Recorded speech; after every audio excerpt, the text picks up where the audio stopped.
Ecuadorian President Guillermo Lasso has declared a state of emergency in the country's prison system following riots and a prison in Guayaquil that killed 116 inmates.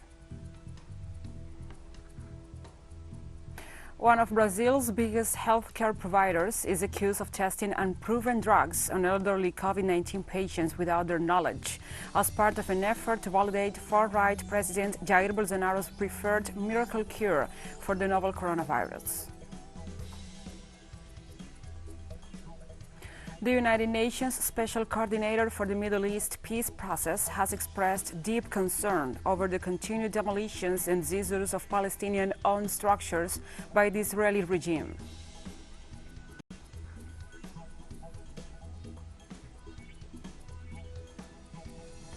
From the headquarters of Telesur English in Havana, Cuba, this is From the South. I'm your host, Gladys Quesada, and we begin in Ecuador, where riots at a prison in the southwestern coastal city of Guayaquil killed 116 inmates and injured some 80 others. Ecuadorian President Guillermo Lasso declared a state of emergency in the country's prison system and announced he was traveling to the city to coordinate the response. The director of the Social Rehabilitation Service, Bolívar Garzón, admitted that the situation in the prison is getting out of hand as agents continue the process of securing different areas of the facility, discovering more corpses. He described the events as a tragedy. Authorities said the violence was a result of gangs fighting for control of drug trafficking and other crimes inside the prison. President Lasso had declared a state of emergency in the country's prison system back in July after several facilities were rocked by violent riots. We want justice, Mr. President. At least show your face for all the mothers who suffer here for our children. We want information because we don't know anything about our families, our children. Because I have my son here, I don't know anything about my son. Chile's lower house has approved a bill that will allow citizens to make a fourth early withdrawal from their pension funds, if approved by the Senate, despite opposition from the government. The initiative passed with 94 votes in favor and just one more than the minimum needed, while 39 lawmakers voted against and 9 abstained. The government of Sebastián Piñera, who has attempted to block previous withdrawals, and the central bank warned that passing the bill will negatively affect the economy as part of the fear-mongering surrounding the move. Chile's pension system is completely privatized, and before the pandemic, Chileans were not allowed to tap into their pension funds until their retirement. But the country's ongoing economic crisis, further aggravated by the pandemic, led opposition parties to push for the early withdrawals in order to get cash into the hands of citizens facing major hardships.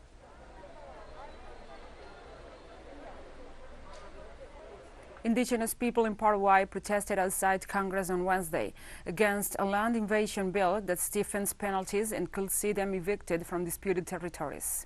As indigenous and rural residents mobilized in the streets in the vicinity of the Paraguayan Congress, the Chamber of Deputies approved the bill that increases prison sentences for invading private property to up to 6 years.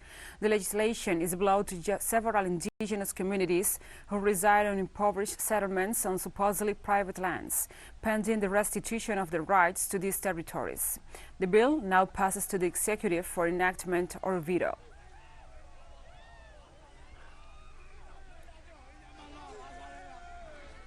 And the trial of former Peruvian presidential candidate Keiko Fujimori on corruption charges was adjourned on Wednesday. Judge Victor Zúñiga, who began the hearing to evaluate the charges in the morning, suspended the preliminary phase of the trial until October, after a little more than an hour.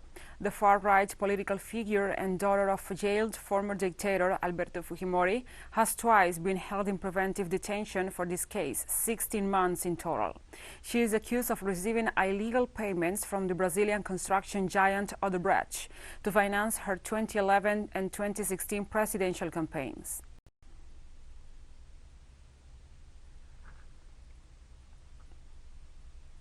And Cuba has begun the consultation process on its draft new family code, which includes a range of advances, including the recognition of the same-sex marriage. The popular consultation process kicked off this Wednesday and will continue through October, allowing all sectors of Cuban society to offer their views on the new code. Jurists point out that this 22nd version of the draft bill also be submitted to the analysis of experts and public and private institutions related to the subject. They also describe the new code as innovative with respect to the similar provisions in the Latin American region and coherent with the country's new constitution. The text includes recognition of a plural and inclusive concept of families, reflecting the reality of Cuban society today that includes those made up of LGBTIQ+ people and guarantees their rights. The new code will be submitted to the National Assembly for its analysis following the consultation before a subsequent popular referendum.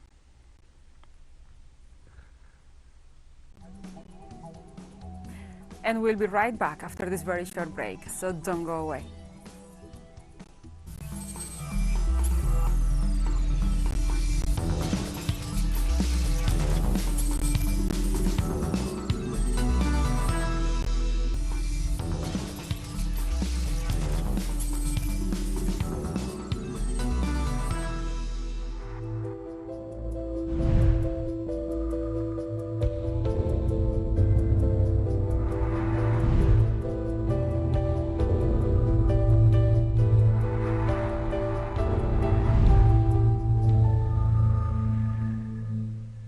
Welcome back. A hospital chain in Brazil is accused of testing unproven drugs on elderly COVID-19 patients without their knowledge and covering up their deaths as part of an effort to validate far-right President Jair Bolsonaro's preferred miracle cure for the novel coronavirus.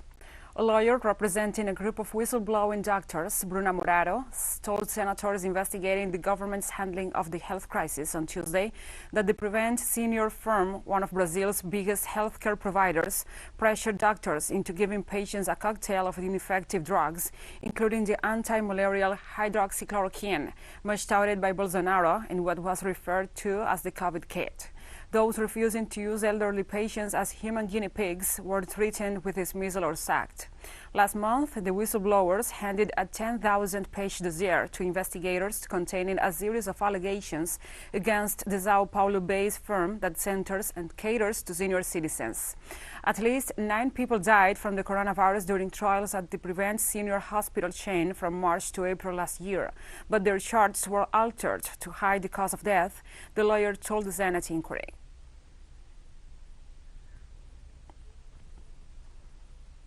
With a 24-hour strike and mobilization in downtown Montevideo, Uruguayan high school students rejected the education reform and demanded a bigger budget for the sector.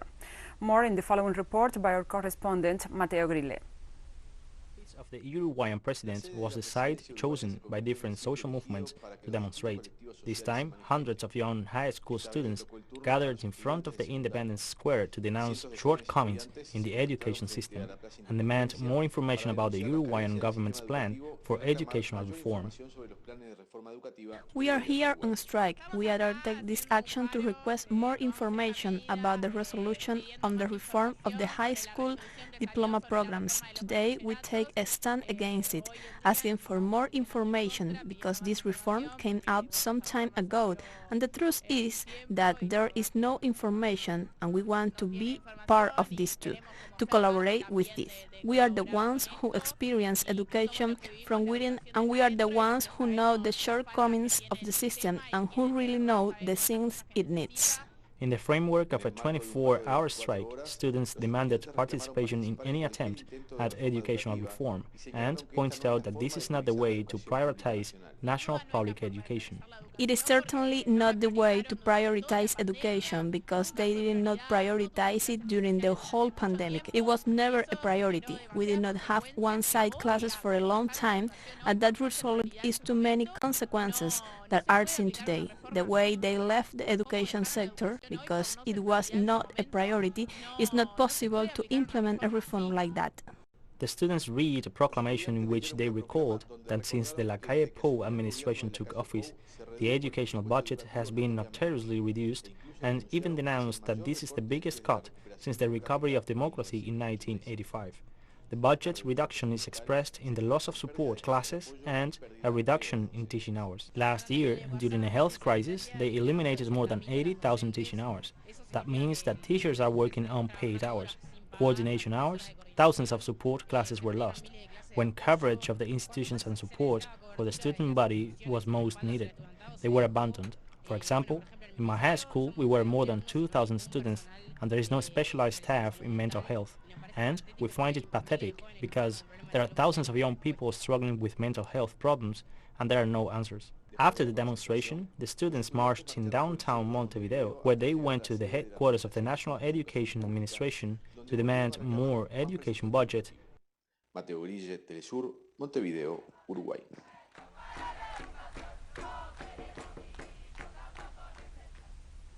Thank you, Mateo, for this information. And now we move on. A court in Colombia has upheld a sentence against 7 soldiers who gang raped a 12-year-old indigenous girl. The Pereira City High Court upheld the sentence for the crime against the girl from the Embera indigenous community after the defense requested the charges be dropped, alleging that due process had been violated. The court analyzed over 160 investigative actions, which confirmed the participation of the soldiers in the sexual assault. 6 rapists will serve a 16-year sentence, while another soldier was sentenced to 8 years in prison for his complicity in the abuse of the child. The case sparked outrage among indigenous communities and activists in a country where sexual abuse of women and girls by the military is widespread. The Colombian Army reported having discharged over 100 military personnel since 2016 for their involvement in sexual assaults.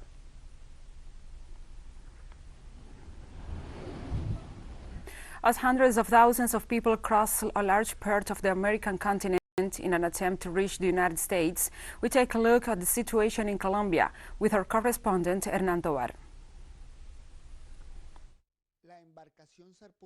The boat sailed from the municipality of Naclocli, Antioquia, in an hour and 40-minute trip, arriving at a point known as Santa Lucia, going through part of the Caribbean Sea in the Gulf of Urua. We arrived at a point where people waited for their travel supplies.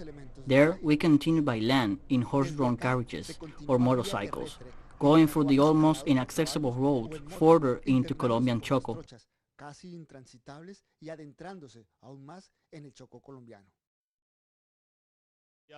To transport these people here on these roads, which are quite rough and are always dangerous when it rains, and when it rains it gets so bad that some of them suffer. So we always try to help them to get to where they are going, or try and help them to get there safely. Some road sections must be done by foot because of their poor condition, a risk for some of the asylum seekers. This is one of the most difficult roads that around 500 people cross daily, some in horse-drawn carriages, others pay between $30 and $40 for a motorcycle ride to take them to Los Teques, a few minutes up the road, where they spend the night and continue their journey to the border with Panama. After approximately 2 hours, they arrive at a location controlled by the illegal armed groups, where the people spend the night, paying $100 each. In this camp, they rest, eat, set up their tents, and plan the rest of the journey. Making a decision like this has not been easy. You have to be strong to do this. Even though we did not face the most difficult part, we know what to expect, to cross the jungle, also known as the Darien or Jungle of Death. It's difficult, but we still have the faith that we can do it, that God will help us cross and we will arrive to our destiny. People arrive here along with their families, after waiting for more than 20 days for a ticket to Naclocli, Antioquia. They are aware of the risk and rumors about the journey that awaits them. They say they are afraid but want to reach the so-called American dream.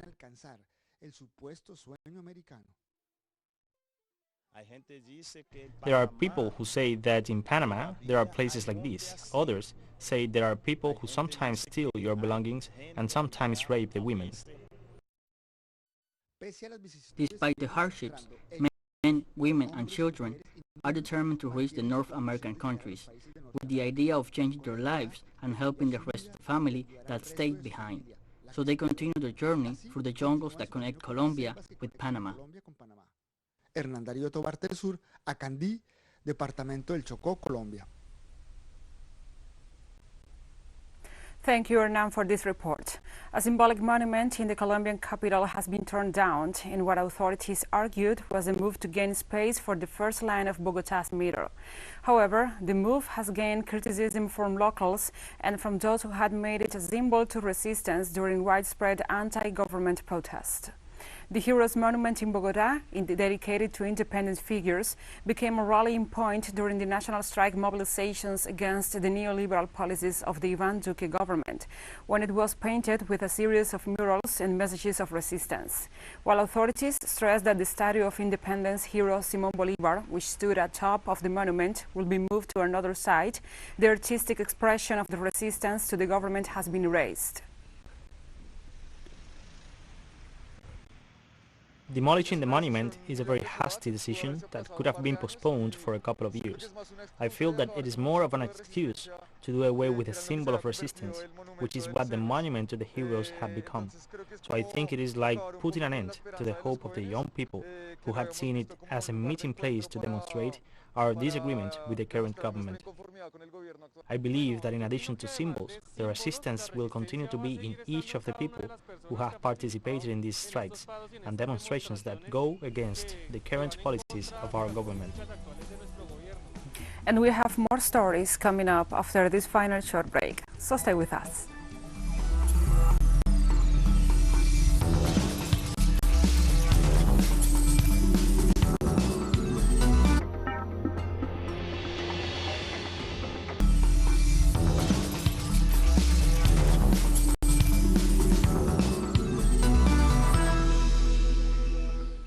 Welcome back to From the South. United Nations Special Coordinator for the Middle East Peace Process, Tor Wennesland, expressed deep concern over the continued demolitions and the seizures of Palestinian-owned structures by Israel, and urged the regime to cease demolitions and evictions in line with its obligations under international humanitarian law. So Israeli issued building permits which are almost impossible for Palestinians to obtain. 302 structures were demolished or seized by Israeli authorities or demolished by their owners to avoid heavy Israeli demolition fees. These actions displaced 433 people, including 251 children and 102 women. Unfortunately, daily violence continued. Overall, 27 Palestinians, including 2 women and 5 children, were killed by Israeli security forces during demonstration, clashes, security operation, and other incidents. 4,814 Palestinians, including 10 women and 530 children, were injured. Of these, 3,369 injuries were due to tear gas inhalations. 205 were injured by live ammunition. 1 Israeli soldier was killed by Palestinians and 41 Israelis, including 7 women and 1 child, were injured by Palestinians in clashes, rock and Molotov cocktail throwing, attacks and other incidents.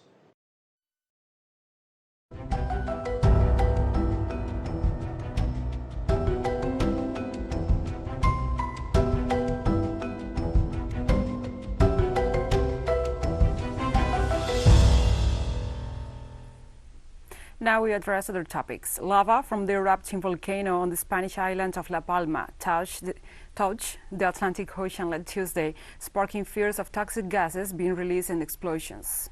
The Cumbre Vieja volcano erupted on Sunday, September 19th, and the lava sweeping ever since has left destruction in its path. In just 9 days, it has devastated over 200 hectares of the island, destroying crops and some 600 buildings. In addition, it is estimated that at least 15% of the local banana crop could be lost. At least 5,600 people have been evacuated from their homes, while 3 coastal towns were completely closed off. The damage to the property is estimated at 178 million euros, while the Spanish government has pledged to rebuild the island and support its residents.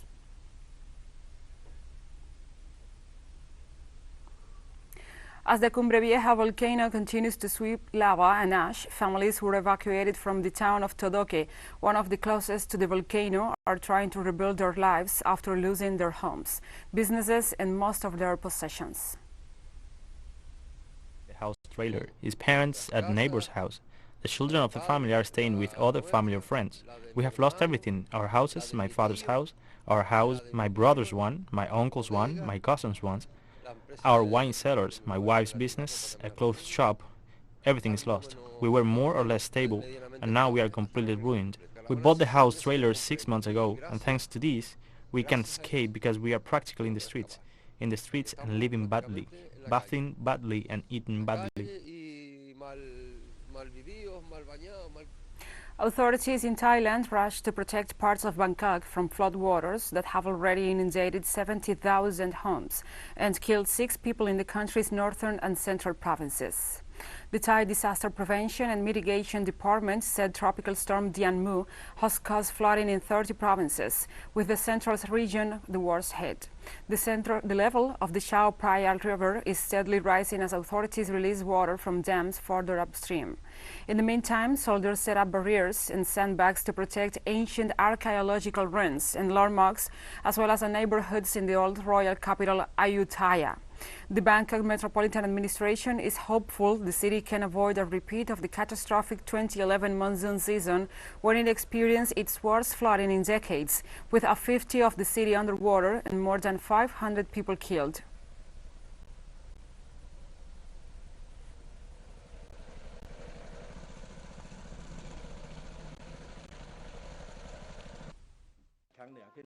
The day before the flood, it rained hard up in the north and subsequently caused a flash flood to hit our village.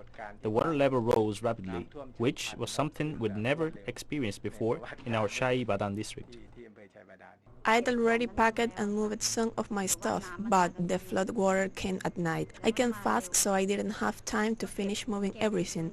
The water reached the level of my hip in a matter of minutes.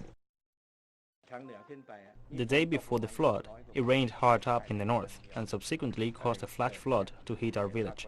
The water level rose rapidly, which was something we'd never experienced before in our Chai Badan district.